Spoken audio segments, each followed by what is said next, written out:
Bonjour à tous les gazoniens, aujourd'hui nous sommes accompagnés de Franz de Jardin Passion qui a réalisé donc un superbe jardin et un superbe gazon également, donc avec le gazon tout terrain. Et donc Franz, au niveau du gazon tout terrain, qu'est-ce que tu as trouvé par rapport à un autre gazon? C'est un gazon super résistant en implantation et j'ai pu apprécier sa tenue verte tout l'été, qui a particulièrement été difficile cette année en raison des conditions climatiques très desséchantes. Le gazon est resté assez vert longtemps, pratiquement tout le mois de juillet, le mois d'août. Il a reverdi un petit peu plus encore avec les pluies d'automne, mais il est resté vert. J'ai pas eu un paillasson jaune, comme on peut le voir chez quasiment tout le monde. C'est une fétuque traçante gazonnante Spider et du pâturin. Le mélange est essentiellement composé de ça, comme graminé.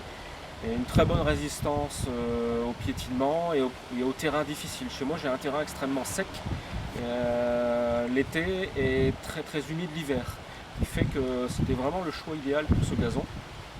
Donc si je comprends bien Franz, tu n'as pas l'arrosage automatique au niveau de ton gazon?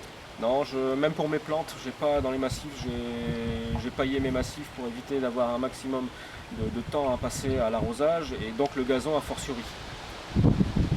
D'accord, donc tu as trouvé dans le gazon tout terrain ce que tu attendais d'un gazon sans arrosage, pas trop d'engrais, donc une bonne tenue. Très grosse rusticité aux conditions extrêmes, à la fois humide et chaleur, humidité et chaleur, excès d'eau, manque d'eau. Et la tenue avec une fertilisation 3 fois par an, puisque j'ai un terrain sableux donc qui fait que les éléments fertilisants percolent très vite. Je dois fractionner beaucoup plus, en apporter moins à chaque fois. Fait qu'il y a un très bon rendu, un très beau vert, un aspect général très intéressant. Ouais. Alors, est-ce qu'on est sur un gazon qui pousse très vite ou au niveau de la tonte, comment ça se passe? C'est un gazon qui pousse peu à moyennement vite, contrairement au gazon classique dans lequel il y a du régras. Donc cette fétuque Spider permet justement, accompagné de son pâturin, permet d'estomper un peu les tontes en matière d'entretien. D'accord, et donc au niveau maladie, est-ce que tu as pu constater quelques maladies ou pas du tout? Cet hiver, un petit peu de fusariose que j'ai traité, un traitement fongicide spécifique. Mais sinon, dans l'ensemble, ça va. J'ai eu un peu d'adventice, de mauvaises herbes, pour lesquelles j'ai également traité au mois de mai-juin. Et là, je dirais que là, il est fort dense et l'engrais a fait le reste au niveau pousse. Oui, donc au niveau du talage, tu es hyper satisfait par rapport au talage, par rapport à d'autres gazons que tu as pu connaître. Oui, c'est tout à fait vrai, Jean-Michel. La densité au mètre carré, j'estimais environ 25 à 32-35 grammes au mètre carré en moyenne. Donc c'est un gazon qui a à peu près 1 an et demi déjà d'installation. Et là-dessus, j'ai pas eu de soucis aucun. Donc je vais dire, Franz, tu as eu une chance inouïe, c'est d'avoir connu le roi du gazon. On peut dire ça comme ça, hein, en toute modestie, c'était appréciable, les conseils étaient judicieux et j'en suis satisfait. Honnêtement, j'en suis bien satisfait. Je le recommanderais à d'autres clients si le besoin s'en faisait sentir. Et de toute façon, ces produits-là, moi je les utilise couramment maintenant auprès de ma clientèle de particuliers. Voilà.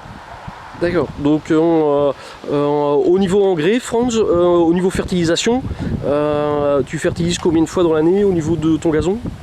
Je fertilise 3 fois avec des apports raisonnables. Une fois en mars avec un engrais de type Blocorn pour réactiver la végétation au sortir de l'hiver quand les températures commencent tout doucement à remonter. Une autre fois en plein printemps, c'est-à-dire au mois de mai, où là avec un engrais retard plus complexe, plus dosé.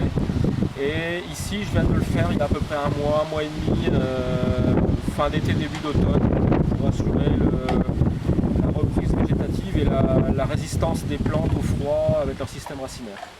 Il y a eu 3 apports. D'autant qu'encore une fois de plus, j'ai un sol sableux qui est fort perméable, donc je dois fractionner. Si je pouvais faire 5 apports, je ferais 5 apports. C'est le temps qui me manque. Voilà. Oui, voilà, ouais. Ouais, donc, alors pareil, on utilise maintenant de plus en plus au niveau des gazons des biostimulants.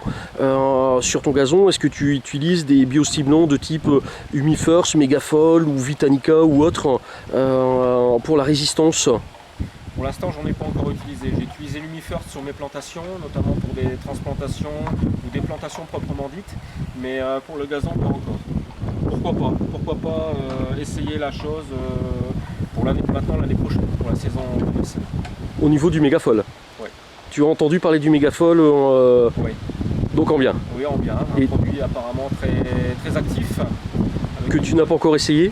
Pas encore. J'attends. Il paraît que c'est en rupture de stock, mais j'attends que le produit arrive sur.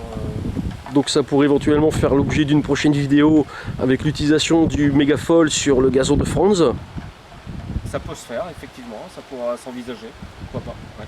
Et voir un petit peu les résultats par rapport à ça. Donc je remercie à Franz d'avoir accepté la réalisation de cette vidéo, mais surtout, ne soyez pas sage.